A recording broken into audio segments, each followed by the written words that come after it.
अगर बचा हुआ था सेकंड श्लोक का, वो निकाल लेते हैं। तो कुछ लिखना नहीं अभी, मेरे पास सेकंड क्लास में 9वीं क्लास में उसमें लिखना है मुझे, आज कुछ लिखना नहीं है। आप तो अभी ज्वाइन करने को बोले ना, दो पहले स्क्रीन साफ कर लेता हूँ ना, वरना स्क्रीन जाएगा। ठीक है देवांशु। तो हमारा जो श्लोक नंबर हमारा कहाँ तक हो चुका था, सेकेंड चैप्टर, सॉरी 9 चैप्टर का जो सेकेंड श्लोक है, राज विद्यम राज गुह्यम पवित्रम इतम उत्तमम, मतलब इसका हम आप देखते थे वहां से पढ़ना है। एक पेज हमारा 2 पेज हो चुका था, लास्ट का पेज में ये जो पेज नंबर 330 है, उसमें धर्मयम शब्द का अर्थ है धर्म का पथ, यहाँ से पढ़ना है। देख ला तू,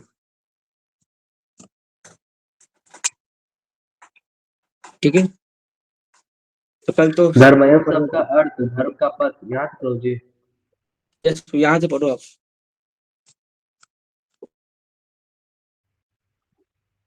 धर्मयम शब्द का अर्थ है धर्म का पथ। नारद वास्तव में दासी के पुत्र थे, उन्हें किसी पाठशाला में जाने का अवसर प्राप्त नहीं हुआ था। वे केवल माता के कार्यों में सहायता करते थे और सौभाग्यवश उनकी माता को भक्तों की सेवा का सुयोग प्राप्त हुआ था। बालक नारद को भी यह सुअवसर उपलब्ध हो सका कि वे भक्तों की संगति करने से ही समस्त धर्म के परम लक्ष्य को प्राप्त हो सके। ये लक्ष्य है भक्ति, जैसा कि श्रीमद् भागवत में कहा गया है, सब पूषाम परो धर्मो यतो भक्ति दोक्षजे। सामान्यतः धार्मिक व्यक्ति ये नहीं जानते कि धर्म का परम लक्ष्य भक्ति की प्राप्ति है। जैसा कि हम पहले ही 8वें अध्याय के अंतिम श्लोक की व्याख्या करते हुए कर चुके हैं, वेदेषु यज्ञेषु तपस्सु चैव। सामान्यतः आत्म साक्षात्कार के लिए वैदिक ज्ञान आवश्यक है, किंतु यहाँ पर नारद ना तो किसी गुरु के पास पाठशाला में गए थे, ना ही उन्हें वैदिक नियमों की शिक्षा मिली थी, तो भी उन्हें वैदिक अध्ययन के सर्वोच्च फल प्राप्त हो सके। ये विधि इतनी सशक्त है कि धार्मिक कृत्य किए बिना भी मनुष्य सिद्धि पद को प्राप्त होता है।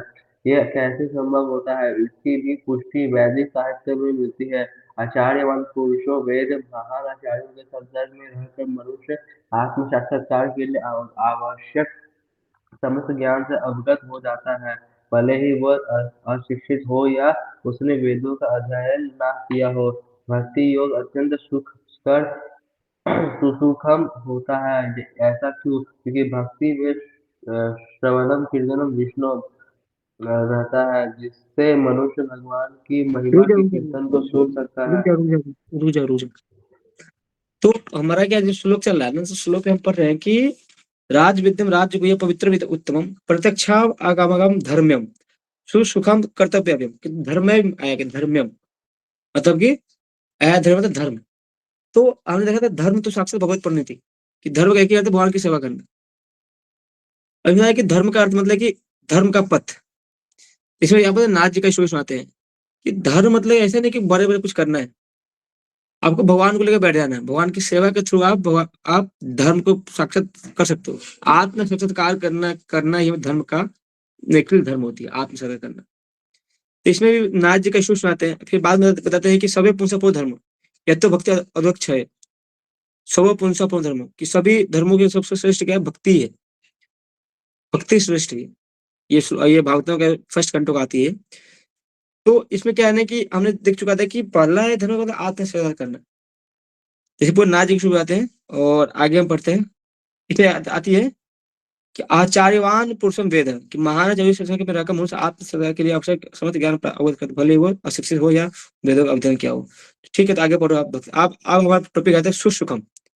सबका अलग अलग काटा मतलब कि बांटा गया है, मतलब हमने धर्मयम, उससे पहले हम देखा था उत्तमम। तो हम पढ़ते हैं इसका, आगे पढ़ो इसमें फिर रीडिंग करना है। भक्ति योग अत्यंत सुखकर सुखम होता है। ऐसा क्यों? क्योंकि भक्ति में श्रवण कीर्तन विष्णु रहता है, जिससे मनुष्य भगवान की महिमा के कीर्तन को सुन सकता है। यह प्रामाणिक आचार्य द्वारा दिए गए दिव्य ज्ञान के दार्शनिक भाषण सुन सकता है। मनुष्य केवल बैठे रहकर सीख सकता है, ईश्वर को अर्पित अच्छे स्वादिष्ट भोजन का उच्छिष्ट खा सकता है। प्रत्येक दशा में भक्ति सुखमय है। मनुष्य गरीबी की हालत में भी भक्ति कर सकता है। भगवान कहते हैं, अतरम पुष्पम फलम तोयम, वे भक्त से हर प्रकार की भेंट लेने को तैयार रहते हैं, चाहे पात्र हो, पुष्प हो, यहाँ से उसको मोटा पतला फल मोटा हो या पतला। थोड़ा सा जल, जो कुछ भी संसार के किसी भी कोने में उपलब्ध हो या किसी व्यक्ति द्वारा उसकी सामाजिक स्थिति और विचार किए बिना अर्पित किए जाने पर भगवान को वो स्वीकार है, यदि उसे प्रेम पूर्वक चढ़ाया जाए। इतिहास में ऐसे अनेक उदाहरण प्राप्त है। भगवान के चरण कमलों पर चढ़े तुलसी दल का आस्वादन करके संत कुमार जैसे मुनि महान भक्त बन गए। अतः भक्ति योग अति उत्तम है और इसे प्रसन्न मुद्रा में संपन्न किया जा सकता है। भगवान को तो वह प्रेम प्रिय है जिससे उन्हें वास्तव जिन्हें जिनसे जिससे उन्हें वस्तुएं अर्पित की जाती है। यहाँ कहा गया है कि अ, यहाँ कहा यहाँ कहा गया है कि भक्ति शाश्वत है, ये वैसी नहीं है जैसा कि मायावादी चिंतक सुविकार करते हैं। यद्यपि वे कभी कभी भक्ति करते हैं, किंतु उनकी यह भावना रहती है कि जब तक मुक्ति न मिल जाए तब तक उन्हें भक्ति करते रहना चाहिए, किंतु अंत में जब वे मुक्त हो जाएंगे तो ईश्वर से उनका तादात्म्य हो जाएगा। इस प्रकार की अस्थायी स्वार्थमय भक्ति द्वारा स्वार्थमय भक्ति शुद्ध भक्ति नहीं मानी जा सकती। वास्तविक भक्ति तो मुक्ति के बाद ही बनी रहती है। जब भक्त भगवत धाम को जाता है तो वहाँ भी वह भगवान की सेवा में रत हो जाता है। वह भगवान से तदाकार नहीं होना चाहता है। जैसा कि भगवत गीता में देखा जाएगा, वास्तविक भक्ति मुक्ति के बाद प्रारंभ होती है। मुक्त होने पर जब मनुष्य ब्रह्म पद पर स्थिर होता है, ब्रह्मभूत, तो उसकी भक्ति प्रारंभ होती है। सम सर्वेषु भूतेषु मद्भक्तिर्मे लभते पराम। कोई भी मनुष्य कर्म योग, ज्ञान योग, अष्टांग योग या अन्य योग करके भगवान को नहीं समझ सकता। इन योग विधियों से भक्ति योग की दिशा किंचित प्रगति हो सकती है, किंतु भक्ति अवस्था को प्राप्त हुए बिना कोई भगवान को समझ नहीं आता। श्रीमद् भागवत में इसकी भी पुष्टि हुई है कि जब मनुष्य भक्ति योग संपन्न करके विशेष रूप से किसी महात्मा से श्रीमद् भागवत या भगवत गीता सुनकर शुद्ध हो जाता है, तो वह समझ सकता है कि ईश्वर क्या है। इस प्रकार भक्ति योग कृष्ण भावनामृत समस्त विद्याओं का राजा और समस्त गुह्य ज्ञान का राजा है। ये धर्म का शुद्धतम रूप है और इसे बिना कठिनाई के सुखपूर्वक संपन्न किया जा सकता है। अतः मनुष्य को चाहिए कि इसे ग्रहण करे। हरे कृष्ण। कृष्ण। तो हमने पढ़ा था कि सुखम भक्ति क्या है, सुखम है। भक्ति आप सुख पूर्वक कर सकते हो। क्यों? कि बहुत आसान है भक्ति। कि आपको भक्ति में मतलब सुख मिलता है, कैसे मिलता है? मतलब कि आपको आनंद आती है भक्ति में। भक्ति में आनंद आना बहुत आसान, सुखम, क्योंकि श्रवण कीर्तन के द्वारा आप भक्ति को प्राप्त कर सकते हैं। सिर्फ श्रवण करना, भगवान का श्रवण करना, सुनिए बस। दो तरह का सुनना होता है, एक तो मतलब बैठ के कृष्ण कथा सुनना होता है, एक होती है प्रजल्पा करना। एक तो आपके लिए हानिकारक है, क्या कोई बेनिफिट है। तो भक्ति सुखम बोलते हैं क्योंकि आप वो बताते हैं श्रवण कीर्तन द्वारा आप भक्ति को आसानी से उनको समझ सकते हैं, सुन सकते हैं। इसलिए कुछ भी हो, कैसे स्थिति में रहो, बस श्रवण करो। क्योंकि में बताया कि भक्ति अत्यंत सुखम है। तो मतलब कि सुखम कैसे कर सकते हैं? आप देख सकते हो कि ऐसे एग्जाम्पल देते प्रभाव देखते हैं कि आप सिर्फ सुनने मात्र से आप मतलब कि भक्ति को सबश्रेष्ठ मतलब कि भक्ति प्राप्त कर सकते हो, सुनने मात्र से भगवान को बारे में। और सुखम इसलिए है कि प्रत्येक स्थिति में आप देख सकते हो। जैसे मान लीजिए आप कोई मनुष्य कितने गरीब का है ना, कोई भगवान को भोग ला सकता है। भगवान क्या मांगे? पत्रम पुष्पम फलम तोयम, जो मैं भक्ति प्रदान से कि आपको भगवान को भोग लगाने के लिए आप सिर्फ पत्र पुष्प फलम फल तो मतलब जल, ये चार चीज भगवान को देकर आप सुखम हो सकते हैं। मान लीजिए एक बार क्या अमरेंद्र प्रभु, आपने सुना होगा, अमरेंद्र प्रभु बताते हैं एक लेक्चर में कि एक व्यक्ति ने अमृत में पूछा, मतलब एक व्यक्ति ने प्रभुपाद जी से पूछा कि स्वामी जी, आप एनी टाइम कृष्ण कृष्ण कहते हैं, अगर मरते टाइम कृष्ण का दर्शन नहीं हुआ तो सब कुछ व्यर्थ हो जाएगा। आप इतना कुछ इंद्र तृप्ति कर सकते हो, लेकिन सब कुछ छोड़ छाड़ कर साधु बने हो। तो प्रभुपाद जी बोले कि हाँ, सही बोल रहे हो तुम, लेकिन मैं सुखी हूँ। क्यों? क्योंकि अगर इतना कुछ करने के बाद भी, मतलब कि प्रभुपाद ने बोला कि देखो मैं इतना अच्छा, मतलब कि जो पूरी फेस्टिवल, मतलब पूरी साल हमने क्या किया, भगवान की इंद्र तृप्ति किया हमने। इंद्र तृप्ति किया मतलब झूलन यात्रा, जन्माष्टमी प्रोग्राम, ये प्रोग्राम, ये प्रोग्राम, ये प्रोग्राम, ऐसे करते करते हम पूरी जिंदगी हम इंद्र तृप्ति किया, मतलब कृष्णा कॉन्शियसनेस। अगर इसके बाद भगवान नहीं मिलते तो कोई दिक्कत नहीं है, मतलब इतना अच्छा सत्व को नहीं तो हम जिए ना। फिर वापस बोलते हैं, अगर तुम्हें अगर याद हो, अगर तुम्हें मरते टाइम अगर पता चल जाए कि कृष्ण होते, तुम तो फंस गए, तूने पूरी जिंदगी पाप किया। तो बात यहाँ समझाना चाहते हैं कि भगवान मिले ना मिले, लेकिन आप जो जिस दायरे में रहकर भक्ति करते हो, मतलब गरीब होने के बाद भी भगवान को भोग लगाते हो, उसमें सुख है। भगवान की सेवा कर रहे हो, भगवान के मंदिर क्लीन कर रहे हो, भगवान के तुलसी दल को सूंघ रहे हो, इसमें भगवान को चढ़ा रहे हो, भगवान को भोग लगा रहे हो, तो इसमें जो सुख है वो अनगिनत सुख है। तो ये भक्ति भक्ति भाव में किया जा सकते हैं हम लोग। तो इसे बता रहे हैं कि भक्ति योग बहुत ही सुगम है, बहुत ही सुखम है, बहुत ही आनंदित भक्ति। फिर आगे जो बोलते हैं कि भक्ति योग, मतलब कि हम देखते हैं कि लोग बाग भक्ति क्यों करते हैं, उनको लगता है मोक्ष प्राप्त करने के लिए। तो मोक्ष के बाद क्या होगा कि हम मोक्ष प्राप्त कर लेंगे तो बस मुक्त हो जाएंगे, लेकिन नहीं। यहाँ पर बोलते हैं कि यहाँ जो आया ना अविनाशी, अव्यम, मतलब अविनाशी, जो अव्यम जो वर्ड आया है अव्यम, तो अव्यम क्या वर्ड है कि अव्यम मतलब भक्ति होती है, अव्यम मतलब अविनाशी। आप देख सकते हो कि मैं लिखता हूँ एक बार, अव्यम, ये है ना, ये अविनाशी बोलते हैं, अविनाशी, जो कभी खत्म नहीं होने वाले। तो अव्यम मतलब देखते हो भक्ति, मतलब जो कभी खत्म नहीं, तो भक्ति ही है।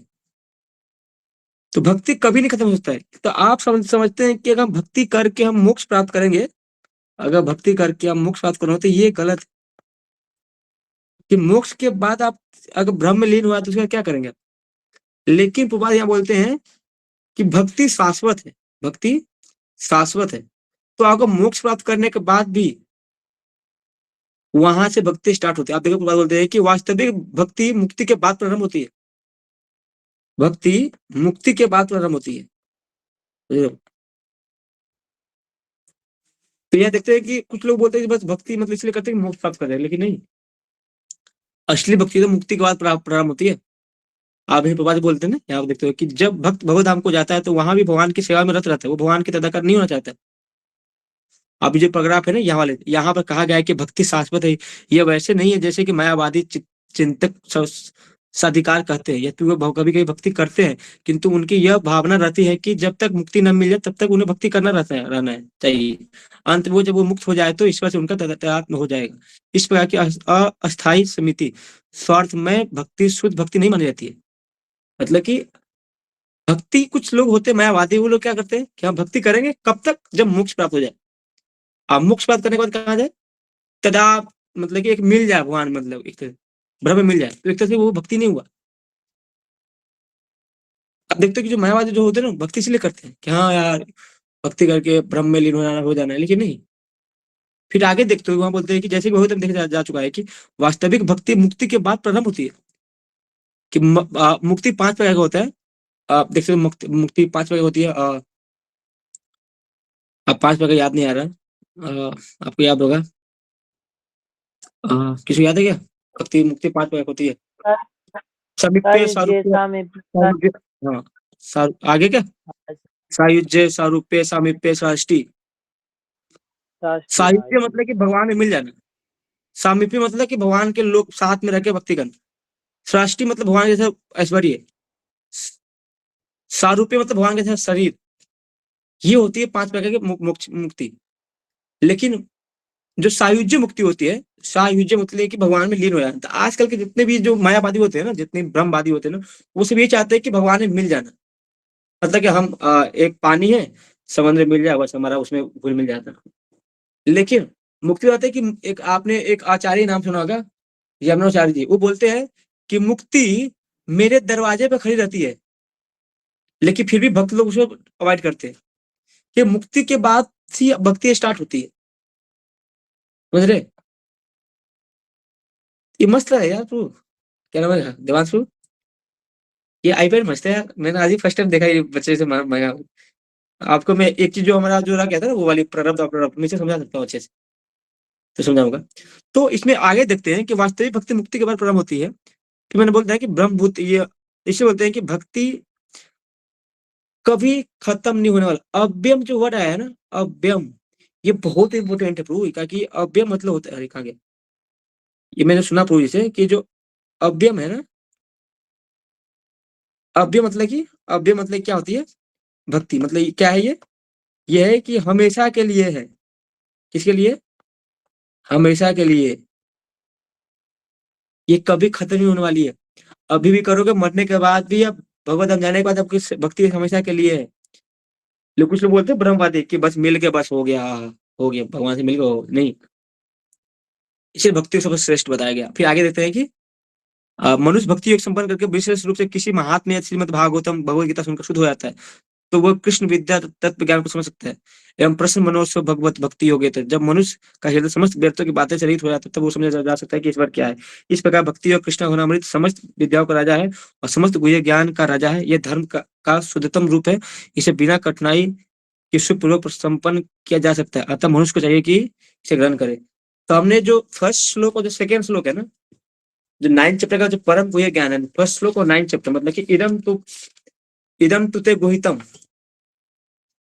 तो भगवान बोलते हैं कि मैं ऐसे ही तुम्हें ज्ञान बताऊंगा जिसके सारे क्वेश्चन खत्म हो जाएगा। फिर जो सेकंड है गुह्य गुहितर गुहितम, ये 3 श्रेष्ठ बताया गया है। फिर मैंने देखा कि राज विद्यम राज गुह्यम, उत्तरम उत्तमम, प्रत्यक्षाव आगमम धर्म्यम, सुसुगम कर्तव्यम, कि ये जो राजा, ये विद्या, ये ज्ञान सब विद्याओं का राजा है और समस्त रहस्यों में सर्वाधिक गोपनीय है। यह परम शुद्ध है और सुखी, यह आत्मा का प्रत्यक्ष अनुभूति कराने वाले, तो धर्म का सिद्धांत है। यह अविनाशी और अत्यंत सुखपूर्वक संपन्न किया जाता है। तो ये अविनाशी है, आप समझ, भक्ति मतलब अविनाशी। ये जब तक हो यहाँ पर तभी भक्ति करना, भगवत धाम जाने के बाद भक्ति करनी है। मोक्ष के बाद नहीं, भक्ति लोग तो मोक्ष चाहते ही नहीं है। तो भक्ति हम देखें, भक्ति सुसुख है, बहुत ही सुसुखम है, बहुत ही आनंदमय है। भक्तों को संग में रहो, आनंद में रहेगा। तो मैंने एक चीज समझाता हूँ आपको, याद रखना कि जो हम जो कल बताए थे ना आपको, मैंने बताया था ना वो, मतलब कि जिस इसी इसी जो प्रारब्ध में आया था, जिसमें होता है अप्रारब्ध फलम पापम कूटम बीजम फलो उन्मुखम। बताते हैं कि जो अविद्या कहाँ जाती है, जो हमारा जो नेक्स्ट, जो हम, हमारा जो जन्म के अनुसार से जो होती है ना, हम बार बार जब सही लेते रहते हैं, वो अधिक अविद्या से। हम सही बार बार चेंज करते रहते हैं, वो अविद्या से। तो मान लीजिए अगर अविद्या एक सर्कल आती है, या तो मैं पहले सर्कल बता रहा हूँ आपको, जैसे ये अविद्या हुआ, अविद्या, ठीक है। ये अविद्या क्या है ना, कि अविद्या से क्या होगा ना, कुछ करोगे तो ये बीज बनेगा। ये तो बीज, अब बीज क्या करेगा, वो जो पाप करेगा, ठीक है, पाप से आती है प्रारब्ध, और फिर प्रारब्ध के बाद ही, जो प्रारब्ध नहीं मिलती वो बाद में क्या बनती है, अप्रारब्ध। ये प्रारब्ध ही आगे जाती है, जो कूट, फिर ये बीज, तो इस तरह का साइकिल बनता है। अविद्या, पाप करने की प्रवृत्ति मतलब बीज, ये वाला यूज करो, फिर पाप, ये वाला, इसको यूज कर लो, अब इसको गोल करो। हाँ, तो अविद्या हो गया। फिर अविद्या मतलब फिर बाद में कहते हैं बीज, बीज के बाद ही पाप करने की प्रवृत्ति बनती है। फिर पाप प्रारब्ध बनेगा, कैसा प्रारब्ध है, अच्छा है गलत है, वो सही है। फिर प्रारब्ध कुछ स्टोर होगी, वो बनेगा अप्रारब्ध, और जो मिलेगा फिर बाद में कूट बनेगा। जो ये हर एक जो कूट जो होती है, चित में, चित में होता है, चित में, और चित लेकिन चेतना में होता है, मतलब अंदर आपका तो बैठ जाता है, आपके अंदर करने की बार प्रवृत्ति रहेगी करने के लिए। तो फिर आप बोलते हैं कि भक्ति करने से ये सारे जो प्रारब्ध अप्रारब्ध खत्म होती है। कैसे? भक्ति करने से अविद्या खत्म होती है, ठीक है, भक्ति करने से अविद्या खत्म होती है। तो बोलते हैं कि भक्ति क्या, भक्ति करने से क्या इस अविद्या खत्म हो जाएगा सब? नहीं। तो कैसे खत्म होगा? पहले हम भक्ति से होती है, हमारे खत्म होती है, फर्स्ट फर्स्ट स्टेप होती है भक्ति का, पहला अप्रारब्ध। हमने भक्ति किया, जो पहला जो होती है अप्रारब्ध, जो हमारे जन्म से स्टोर है, वो खत्म होती है फर्स्ट। लिखना कैसे भाग जा रहा है, फर्स्ट होती है जरूर, ये लिखना है, इस पे लिखना है। मतलब क्लास लूंगा एक बार इनसे, कलर चेंज कर लो, ब्लू कर लो, एक बार सीखूंगा इससे बढ़िया से मैं। अभी तो फर्स्ट ट्रायल है ये, इसलिए दिक्कत हो रहा है। आप देख सकते हो कि मतलब कि ये जो भक्ति से पहले अप्रारब्ध खत्म होती है, तो फर्स्ट नंबर दे सकते हैं। फिर सेकंड क्या है? अप्रारब्ध खत्म हो गया तो आप पाप करने की प्रवृत्ति खत्म हो जाएगी, तो पाप करोगे नहीं। तो जो पाप नहीं करोगे, तो अंदर जो बीज रूप में जो कूट बना हुआ है, जो आपके जो जो होते इम्प्रेशन जमा हुआ है, वो होते कूट, ये भी खत्म हो जाएगा। ये कूट खत्म हो जाएगा तो वो बीज नहीं रहेगा। फिर 5 में आपका प्रारब्ध खत्म हो जाएगा। तो ये भक्ति भक्ति करने से बोलते हैं कि सब कुछ खत्म होता है, लेकिन उनका स्टेप बाय स्टेप होती है। आप पहले भक्ति करोगे तो जो पुराने है अप्रारब्ध, पुराने अरे वो इधर हो ना, वो पहले वाला आपने, ये वाला मैं बता रहा हूँ, हाँ बता दो मुझे। ये जो दिख रहा है ना, ठीक हो गया, ठीक है, जो आपको इसको कर लीजिए, करने दो, हो गया आपका जो पहला होगा अप्रारब्ध खत्म होगा। फिर बाद में क्या, पाप करोगे नहीं। सेकेंड, पाप नहीं करोगे तो कोई भी इंप्रेशन बनेगा नहीं माइंड में आपको, कूट से कोई बीज नहीं बनेगा, अब बीज से कोई प्रारब्ध नहीं बनेगा। तो ये क्या है कि बहुत डिफिकल्ट होती है समझाना और समझना। इसलिए बोलते हैं कि भैया प्रारब्ध अप्रारब्ध है, भक्ति दोनों खत्म हो जाती है। तो हमने ये देखा कि राज विद्यम राज्य गुह्यम, जो ये ज्ञान है बहुत ही गुह्यम है, गुह्य गुहिता गुहितम। तो हमने बताया कि जो 7 चैप्टर और जो 8 चैप्टर है, वो आपको भगवान के बारे में कुछ बताते हैं, लेकिन जो 9 चैप्टर पूरे भगवान की गुह्यम बातें बताते हैं, अनन्य भक्ति बारे में बताते हैं। तो ये जो श्लोक है वो मतलब बहुत ही भारी था, मतलब समझ जाना और पढ़ना भी। अब इसलिए एक हम थर्ड श्लोक पढ़ते हैं कि हरे कृष्णा। हरे कृष्णा, जयंत। ठीक है, तो हम इतना ही रहते हैं आज तो, कल से हम थर्ड श्लोक पढ़ेंगे, थर्ड श्लोक पढ़ेंगे। यानी कि अभी समझना बहुत मुश्किल हो रहा था हम लोगों को।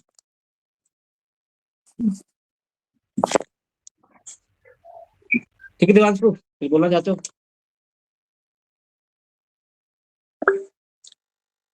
हाँ प्रभु बताओ। प्रभु जी, कूट का मतलब क्या है?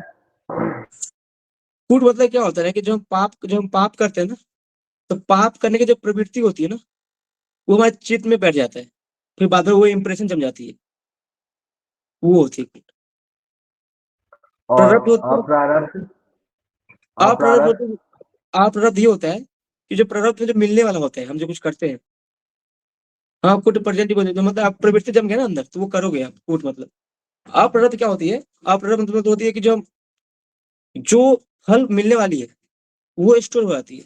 हम जो कर्म करते हैं, कर्म के जो फल मिलने वाले वो स्टोर होती है, वो धीरे धीरे आपको मिलते रहता है, धीरे धीरे आपको मिलते रहता है। जैसे मान लीजिए कि प्रारब्ध मिला, जो आपको स्टोर हो गया है, वो आपको अप्रारब्ध में वो स्टोर हो रहा है, फिर आपको बाद में मिलेगा। फिर जो कूट प्रेजेंट जो बीज हो गया, बीज मतलब जो बीज होगा वो अंकुरित हो गया, वो बीज फॉर्म में कभी भी उनको अंकुरित होकर आपको प्रारब्ध में कन्वर्ट होगा। भक्ति करने के प्रोसेस से यह बताया गया कि कैसे कैसे आपको भक्ति करने से कैसे कैसे first step, second step, third step, fourth, fifth, ये खत्म होगा। लेकिन जो पाप करने के जैसे ये कैसे अविद्या बनता है ना, ये स्टोरी बताया कि अविद्या, फिर बीज, फिर पाप, पाप से प्रारब्ध होती है, प्रारब्ध से जो नहीं मिलता है वो बाद में मिलता है, प्रारब्ध होती है, फिर प्रारब्ध से कूट प्रेजेंट, फिर प्रेजेंट से बीज बनती है, बीज से फिर पाप बनता है, पाप से प्रारब्ध बनती है। ये पूरा साइकिल से बनते जाता है इस तरह से। और जो प्रारब्ध है ये स्टोर होती है यहाँ पर। अरे बता रहे कि एक कोठी है, आपको मैं बताया होगा एक बार से, ये कोठी है बीज, अरे बताते एक सेकंड। हाँ, तो जैसे मान लीजिए कि आपने देखा होगा कि अनाज अनाज के, अरे कहाँ गया, हम्म, अब देखा होगा ना कि अनाज को बड़ा टैंक होती है, मुझे पता है कैसे होता है। अब बीच में से क्या निकालने के लिए होता है। तो हम जितने भी लाइफ हम जब भक्ति करते हैं, जितनी लाइफ में जम लेते हैं ना, तो वहां पे जो हम कर्मा स्टोर करते हैं, ये इसके अंदर जाता है, ये इसके अंदर जाता है। बहुत सारे लोग जितने भी हम वो लिए हैं, तो ये पूरा कर्मा इसमें बढ़ते रहता है। लेकिन जो नीचे का जो प्रेजेंट लाइफ में होती है ना, प्रेजेंट लाइफ में आपको यहाँ से आपको प्रारब्ध मिलते रहेगा। आप हर एक बार जन्म जन्म लेंगे और अपने कर्म के अनुसार से आप कर्म करेंगे, उसके अनुसार जो आपको पाप पुण्य करोगे उसके अनुसार जो फल मिलेगा वो आपको इस टैंक में डालते रहोगे। लेकिन प्रेजेंट लाइफ में आपको यहाँ से निकलते रहेगा। तो ये पूरी एक तो कर्मा है। आप हम तो थर्ड चैप्टर पढ़ चुके हैं ना। हाँ, तो मैं बताया नहीं होगा आपको वीडियो। तीसरे होता है तो इस बारे में स्टोरी सुना। ठीक है।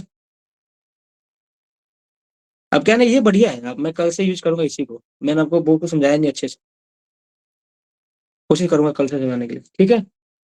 तो आप लोग लिफ्ट हो सकते हैं। ओके हमारे सेकंड बैच आ गया, सचिन को और कौन कौन आ गए? अ, अंजनेश अंजन। हाँ। ओके ब्रो जी, हरे कृष्णा। ऐसे क्या होना कि ऐसे डीप क्लास होगी तो आप लोग बहुत बोरिंग क्लास लगेगा। जैसे अगर पूरा डीप में घुसूंगा तो बहुत बोरिंग क्लास लगेगा, इसलिए मैं क्लास पढ़ सिंपल है कि श्लोका पढ़ो, उसका पढ़ पढ़ो और सुना दो। ठीक है। तो याद रखना, भक्ति क्या है? सुख में। भक्ति आपको आनंद में देगा पूरा। भक्ति करो जितने आनंद में रहोगे आप लोग। क्योंकि भक्ति से क्या होती है? अविद्या खत्म होती है, ज्ञान आती है। समझ लो। तो मेन हमारा जो बाई बर्थ जितने भी जन्म होता है ना, वो अविद्या ज्ञान नहीं होता है। ठीक है। हरे कृष्णा। आप लोग लिफ्ट हो सकते हो। फिर बाद में क्या है ना कि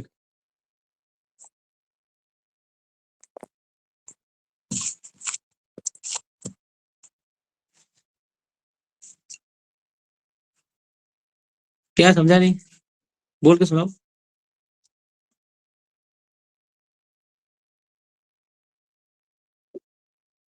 हम्म। हाँ, मुक्ति खुद मेरे को याद नहीं आया। मुक्ति देवी खुद ब्रज में आती है कि मुक्त होने के लिए। हाँ, मुक्ति देवी खुद चाहती है ब्रज में आके मुक्त भक्तों को धूल जाती है कि मैं मुक्त हो। इसके पास टाइम याद नहीं आ रहा मुझे, पास कुछ पास टाइम है कि या जो हाँ, भक्तों के घर पर दीवार पर खड़े होते हैं कि मुझे मुक्त करने के लिए। स्टोरी आती है, मुझे याद नहीं आ रहा। आपने याद दिलाया, मैं कल सोचने हाँ, ठीक है। तो हमारे जैन ठीक है, हमारे भक्त लोग आ गए हैं। चीन प्रभु, अनिमेश प्रभु।